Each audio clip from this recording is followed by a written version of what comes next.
मान्यवर, एक बहुत बड़ी चर्चा चली कि जवाहरलाल नेहरू जी का कश्मीर के लिए कंडक्ट और इस पर हमारा नजरिया थोड़ा तंग है। जहां तक तंग नजरिए का सवाल है साहब, देश की एक भी इंच जमीन का सवाल है, हमारा नजरिया तंग रहेगा, हम दिल बड़ा नहीं कर सकते। किसी को अधिकार नहीं है अपने बड़े हृदय को दिखाने के लिए देश का एक भूभाग देश से चला जाए और मूक दर्शक बनकर खड़े रह जाए, किसी को अधिकार नहीं। मैं आज फिर से कहता हूं, ये आरोप से मैं सहमत हूं, हमारा नजरिया तंग है। देश की एक इंच जमीन भी जाती है तो इसके लिए भारतीय जनता पार्टी का हर कार्यकर्ता सर्वोच्चता से संघर्ष करेगा, लड़ाई करेगा और लड़ेगा। हमें कोई इसमें शर्म की बात नहीं। मान्यवर, मैं कुछ बातें कहना चाहता हूं। बहुत कुछ कहा है, अभी कहा गया नेहरू के कारण कश्मीर यहां है, नेहरू जी के न होते तो शायद ये बिल ही नहीं आता और कश्मीर होता ही नहीं, इस तरह से कहा। मैं आज कहना चाहता हूं कि जो आजादी के बाद भारत की रचना को जानते हैं उनको मालूम होगा हैदराबाद में इससे भी बड़ा प्रॉब्लम हुआ था। क्या जवाहरलाल जी गए थे क्या?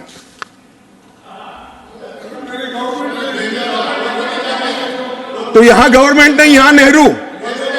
क्या कर रहे हो खड़गे जी? अभी भी वापस आओ।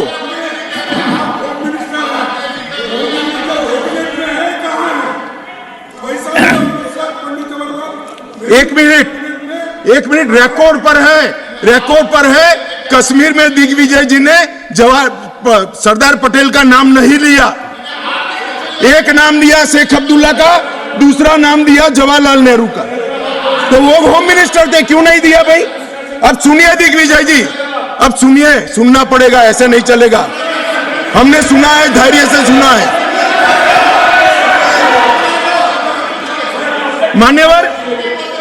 मान्यवर, जूनागढ़ में क्या जवाहरलाल नेहरू गए थे? हैदराबाद में जवाहरलाल नेहरू गए थे, लक्षद्वीप में जवाहरलाल नेहरू गए थे, जोधपुर में जवाहरलाल नेहरू गए थे। जवाहरलाल नेहरू एक ही जगह काम देखते थे, जम्मू कश्मीर में, जिसको आधा छोड़कर आ गए। एक ही जगह देखते। मान्यवर, दूसरा, विलय लेट क्यों हुआ? सारे लोग जानते हैं साहब, इतिहास को 1000 फुट नीचे दफन कर दो, वो ऐसा बीज है जो वटवृक्ष बनकर सच्चाई बाहर आ जाती है। सब जानते हैं कि हमारा विलय इसलिए लेट हुआ कि महाराजा पर किसी एक व्यक्ति को विशेष स्थान देने का आग्रह था, शेख अब्दुल्ला को विशेष स्थान देने का आग्रह था। इसके कारण विलय लेट हुआ और पाकिस्तान को आक्रमण करने का मौका। मैं आज ये पूछना चाहता हूं कि इतने सारे कठिन राज्यों का विलय हो गया, कहीं पर 370 क्यों नहीं है? क्यों नहीं है? ना जोधपुर में है, ना जूनागढ़ में है, ना हैदराबाद में है, ना लक्षद्वीप में है। क्यों 370 नहीं है? कि संवेदनशील हृदय के कारण 370 है, संवेदनशील हृदय। मान्यवर, कंडीशन किसने रखी, किसने स्वीकार की? इतिहास जवाब मांगता है, देश की जनता जवाब मांगती है, जवाब देना पड़ेगा, भाग नहीं सकते इतिहास से कोई।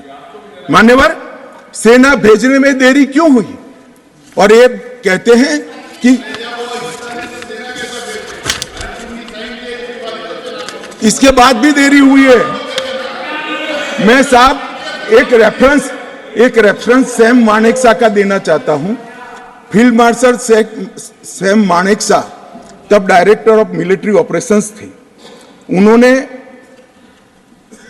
एक जगह पे कहा है कि कबीलाई हमलावर आक्रामक और लूट मचा रहे थे, तब चर्चा में ही व्यस्त थे। मैं व्यक्ति का नाम देना नहीं चाहता वरना खड़े हो जाएंगे।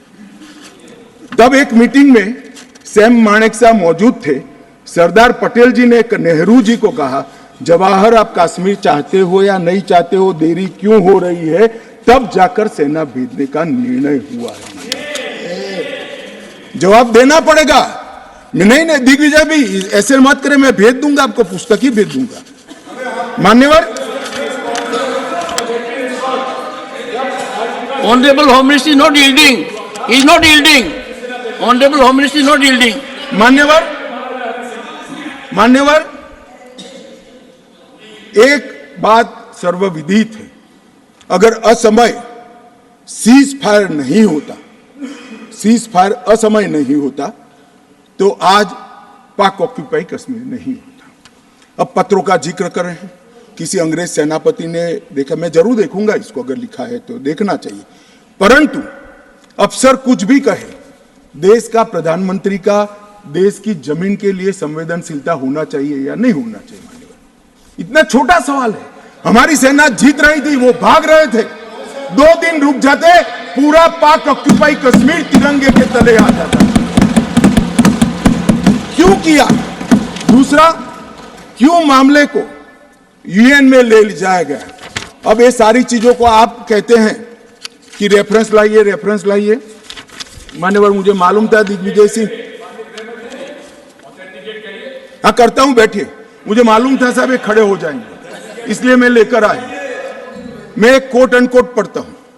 यूनाइटेड नेशन के अनुभव के बाद मैं इस निष्कर्ष पर पहुंचा हूं कि वहां से कुछ संतोषजनक नतीजों की उम्मीद नहीं की जा सकती। मुझे सीज फायर करना अच्छा फैसला लगा, लेकिन इस मसले को ठीक से हम नहीं निपट पाए, नहीं परख पाए। हम सीज फायर पर और विचार करके बाद में निर्णय करना चाहिए था। हालांकि ये सब भूतकाल की गलतियां हैं। ये जो कोट है किसी और का नहीं है, जवाहरलाल नेहरू का है। अब उनको तो मानोगे या नहीं मानोगे कि उन्होंने गलती की है, स्वीकार करी है। और साहब एक मिनट, सोर्स भी बता देता हूं, Nehru memorial museum and library, Jawaharlal Nehru connection, JNSG 143 part 1। और उस वक्त जब अरे भाई, स्वयं नेहरू कह रहे हैं मेरी गलती थी, क्यों इतना पकड़ कर रखा है पूंछ? मान्यवर, और चलो संयुक्त राष्ट्र में जाना भी था तो अनुच्छेद 51 में क्यों ले गए, जहां भारत के अधिकार सीमित होते थे? अनुच्छेद 35 में जाते तो भी हमें कोई दिक्कत नहीं होती। ये भी एक बहुत बड़ा गलत फैसला था। और मैं बताता हूं मान्यवर, एक कहते हैं कि धारा 370 निरस्त कर दी। अगर कल को ये 40 साल के बाद, जोर से बोले मनोज झा जी, 40 साल के बाद, क्योंकि वो मानते हैं कि 40 साल के बाद मैं नहीं हूंगा, मैं तो 60 का हो गया, मेरा आयु 40 साल का हो ही नहीं सकता। वो कहते हैं 40 साल के बाद इतिहास पूछेगा तो कौन रिस्पॉन्ड? मैं बताता हूं, 2 सदी तक अगर धारा 370 का फैसला गलत है तो मेरी सरकार का है, मेरा फैसला। प्रधानमंत्री नरेंद्र मोदी जी ने फैसला लिया है। ना मोदी जी इस फैसले से भाग सकते हैं, ना हमारी कैबिनेट भाग सकते हैं, और ना हमारा पार्टी भाग सकता है। रिस्पॉन्सिबिलिटी ऑन करनी पड़ती है। जब इमेज बिल्डिंग के लिए बड़े बड़े फैसले लेते हैं, संवेदनशील दिमाग से फैसले लेते हैं, तब इसको ऑन भी करना पड़ता है और देश को जवाब भी देना पड़ता है। इस तरह से नहीं चलता है इतिहास। और इतिहास, मेरी बात आज भी मानकर चलिए दिग्विजय सिंह, इतिहास किसी को नहीं बख्शता है, किसी को नहीं बख्शता है।